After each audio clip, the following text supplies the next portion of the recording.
Viral soal tawaran 10 rumah dan emas untuk Nenek Elina, Madas sebut, itu opini pribadi.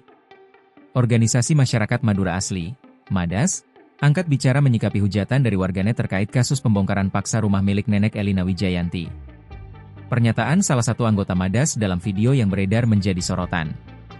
Ketua Lembaga Perlindungan Konsumen, LPK, Madas, Nurul Huda, dalam video tersebut menyatakan kesiapannya membangun 10 rumah dan memberikan 1 karung emas kepada Nenek Elina. Tawaran ini diberikan jika Wakil Wali Kota Surabaya, Armuji, dapat menjawab sebuah pertanyaan. Kalau Bapak, Armuji, bisa menjawab dengan benar, saya akan bangunkan rumah 10 untuk nenek itu dan saya berikan emas 1 karung untuk nenek itu, tegas Huda dengan nada marah dalam video tersebut. Huda menjelaskan bahwa pernyataannya tersebut merupakan respons terhadap banyaknya hujatan masyarakat yang ditujukan kepada orang Madura. Dan saya juga berterima kasih kepada Cak Soleh Abdijaya yang sudah memberikan kritikan yang tegas terhadap kami, terhadap opini-opini yang berkembang ataupun stigma-stigma yang kami keluarkan, berdia. Menanggapi hal tersebut, Ketua Umum DPP Madas Sedarah, Moh Taufik menjelaskan, pernyataan Nurul Huda adalah opini pribadi dan tidak mengatasnamakan organisasi.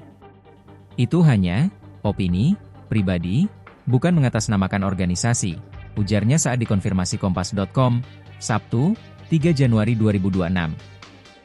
Taufik menambahkan, segala bentuk hujatan yang ditujukan kepada Ormas Madas akan dijadikan pelajaran untuk menjadi lebih baik.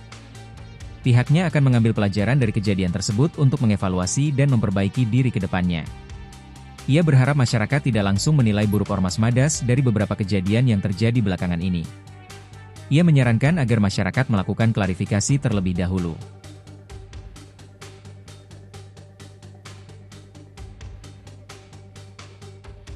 Download Tribun X sekarang, menghadirkan lokal menjadi Indonesia.